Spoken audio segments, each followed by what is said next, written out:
तारिक अहमद लारी, रामनवमी पे पूजा करना ये पाखंड कैसे हो गया भाई? देखिए, आप अधूरी बात कर रहे हैं। किसकी बात की उन्होंने? उन लोगों की बात की जो हमेशा से धर्म को बेचकर सियासत में रोटी सेकते हैं।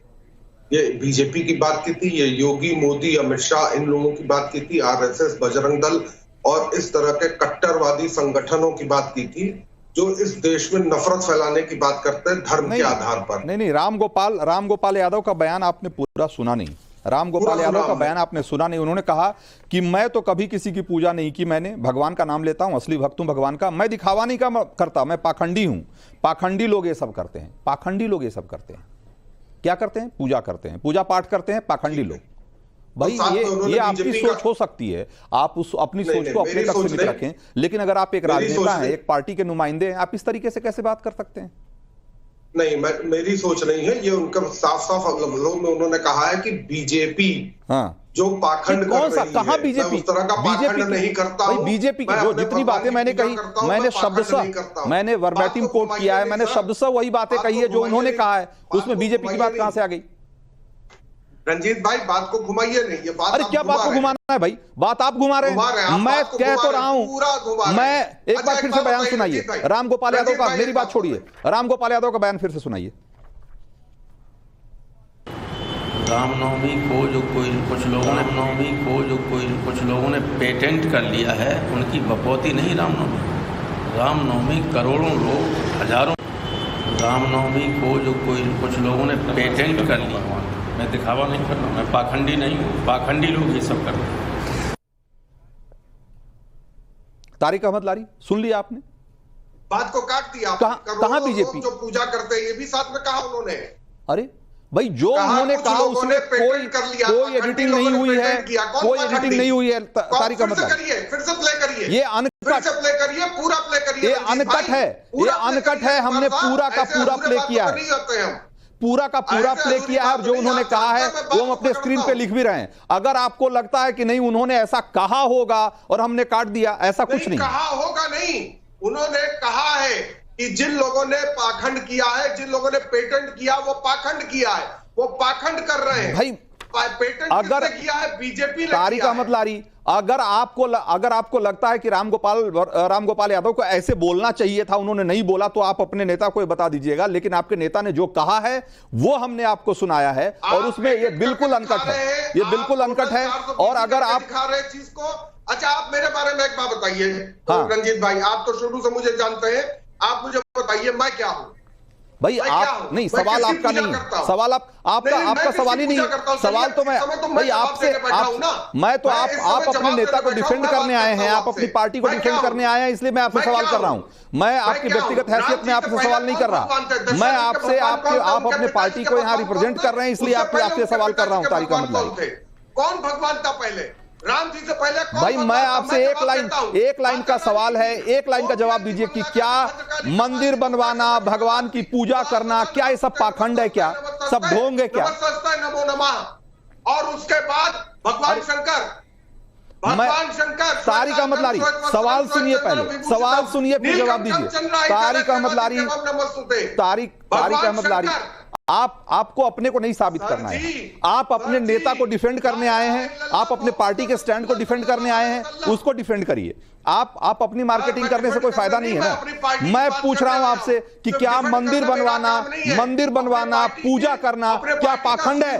पाखंड है क्या? बताइए। हमारे ऐसे लोग भरे पड़े हैं जो वाहेगुरु जी का खालसा, वाहेगुरु जी की फतेह भी कहते हैं, जो बुद्धं शरणम गच्छामि, ब्रह्मं शरणम गच्छामि भी कहते हैं। नहीं, तारिक अहमद लारी, आप अपनी बात क्यों कर रहे हैं भाई? आप चार श्लोक पढ़ के आप अपने बारे में क्या साबित करना चाह रहे हैं? मैंने आपको इसलिए नहीं बुलाया कि आप अपना क्रेडेंशियल यहां बताइए, आप अपने आप को साबित करिए।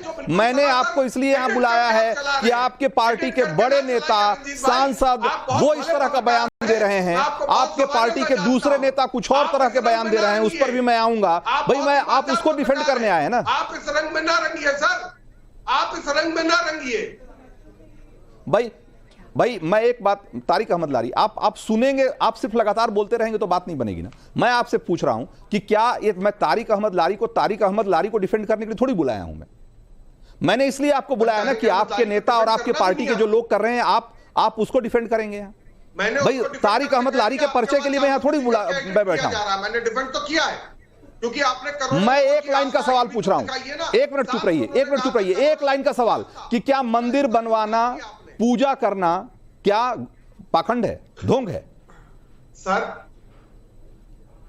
आप ये बताइए, आपने उतना हिस्सा क्यों काट दिया? फिर वही बात आप मानेंगे? अरे फिर वही बात आप फिर से दिखाइए, आप फिर से पूरा चलाइए उनका। उन्होंने कहा कि करोड़ों लोगों की आस्था है, मैं आपको बार-बार, आप मानेंगे नहीं। आपने तय किया है कि आपके पास कोई इसका डिफेंस नहीं है, कोई जवाब नहीं है, तो आपने एक झूठा प्रपंच आपने गढ़ लिया है कि हम झूठा प्रपंच नहीं गढ़ा है। आप टोटल झूठ और बेबुनियादी बात पे यहाँ पे डिबेट कर रहे हैं। टोटल झूठ, जो बात उन्होंने कही उसके बरखिलाफ आप बात यहाँ कर रहे हैं। टोटल झूठ।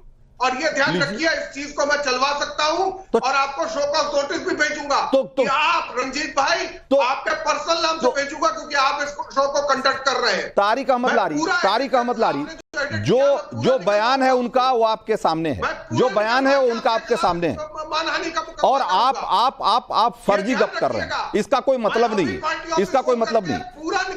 अब आपको लग रहा है कि चोरी पकड़ी गई, तो अब आपको लग रहा है कि भाई अब सामने वाले को धमका के काम निकाल लो। आप झूठ कमाल कर रहे हैं साहब आप। शिवम त्यागी भाई, एक तो इनके पास कोई जवाब नहीं, अब जवाब नहीं मिल रहा है तो धमका रहे हैं। तो भाई ये धमकी यहां थोड़ी चलेगी। आप 420 कर रहा है तो हम आपको सच्चाई नहीं दिखाएंगे? सच्चाई दिखाइए पूरी। मैं जवाब दे दूं, आप उनको एक बार रोक देंगे प्लीज, आपसे गुजारिश है मेरी। आप तारिक अहमद लारी, आप जो बोल रहे हैं ना, आपको उस जो बोल रहे हैं सोच समझ के बोलना चाहिए। आप एक नेशनल चैनल पे बोल रहे हैं, और जिस तरह की भाषा और जो बातें आप कह रहे हैं ना, अगर आप इसको डिफेंड नहीं करेंगे ना तो आपकी पार्टी कल आपके खिलाफ खड़ी हो जाएगी। आप इसलिए जो बोल रहे हैं उसको सोच समझ के बोलिए, ठीक है ना? पहली बात मैं आपको ये बता दूं, पूरी बात करिए आप भी। और मैंने पूरी बात कही है, मैं पूरी जिम्मेदारी से कह रहा हूं कि मैंने पूरी बात कही है, और अगर आपको इसमें कोई शक है तो आपके पास कोई दूसरा वर्जन है तो उसको दिखाइए। करोड़ों लोगों की आस्था। शिवम त्यागी, ये क्या चल रहा है कि भाई कोई कह रहा है पाखंड है, कोई दूसरा आदमी कह दे रहा है कि नहीं जिहाद का समय आ गया, जिहाद करो, जैसे जिहाद करते हैं वैसे वोट डालो। रंजीत जी, मेरी आपसे गुजारिश है कि आप कहें एक बार, या तो लारी जी को चुप करा दीजिए क्योंकि उनको बीच में बोलने की बहुत आदत है। मैं शुरू करना चाहता हूं, सिर्फ एक ही चीज कहना चाहता हूं कि सियावर रामचंद्र की जय। और जी, और दूसरी बात यह है कि जिस तरीके से आज कहा गया, रामगोपाल यादव जी ने कहा कि भैया इस देश में हजारों मर्यादा पुरुषोत्तम भगवान श्री राम के मंदिर हैं, ये कोई बहुत बड़ी बात नहीं है, कोई खास मंदिर नहीं है। पहली बात तो ये मंदिर हमारे लिए खास था, है, रहेगा। ये मंदिर राष्ट्र निर्माण, देश निर्माण, सांस्कृतिक आजादी, हर चीज का प्रतीक है, था और हमेशा रहेगा। और एक और चीज मैं कहना चाहता हूं, उन्होंने कहा कि पूजा करने वाले पाखंडी होते हैं, यानी कि रिक्शा चलाने वाला जब घर से निकलता है सबसे पहले अगर भगवान की पूजा करता है तो वो पाखंडी है। यानी कि ट्रक चलाने वाला जो घर सबसे पहले भगवान श्री राम के सामने या भगवान के सामने हाथ जोड़कर जब अपने घर से निकलता है तो वो पाखंडी है। जब वो कोई डॉक्टर अपने काम पर जाने से पहले हाथ जोड़कर जाता है तो वो पाखंडी है। जब कोई स्टूडेंट, स्कूल का बच्चा पेपर देने जाता है और वो हाथ जोड़कर जाता है, पूजा करके जाता है, तो वो पाखंडी है। जब कोई बिजनेसमैन अपने बिजनेस में सबसे पहले खोलते ही सबसे पहले भगवान श्री राम के सामने हाथ जोड़ता है तो वो पाखंडी है। यानी कि इस देश के 140 करोड़ लोग पाखंडी हैं। यानी कि इस देश में किसान से लेकर, नौजवान से लेकर, और इसके अलावा सेना से लेकर, और इसके अलावा डॉक्टर से लेकर, इंजीनियर से लेकर, छोटा किराना का दुकान चलाने वाले से लेकर, आपका जो कैमरामैन मेरे सामने बैठा है इस भाई तक, अगर घर से निकलने वाला हर एक आदमी सबसे पहले भगवान के सामने हाथ जोड़कर या फिर पूजा कर कर निकलता है तो समाजवादी, इंडिया अलायंस और रामगोपाल यादव के मुताबिक वो पाखंडी है। और अगर इनको ये पाखंड लगता है तो हां, हम 140 करोड़ लोग पाखंडी हैं। अगर भगवान श्री राम की पूजा करना, नाम लेना पाखंडी है और पाखंड है तो ये रामगोपाल यादव को मुबारक, वो पाखंडी ना बने। हम इस देश के 50 करोड़ लोग, 40 करोड़ लोग पाखंडी हैं और सब अपने श्री राम का पूजा करते हैं, वंदन करते हैं, अभिनंदन करते हैं और प्रेम करते हैं। अब दूसरी बात पर आते हैं। हाँ। ये जो लगातार तमाम तरह ठीक है, मैं शिवम मैं आपके पास आऊंगा, शिवम मैं आपके पास आऊंगा, लेकिन उससे पहले मैं चाहता हूं कि जरा इन सवालों के जवाब में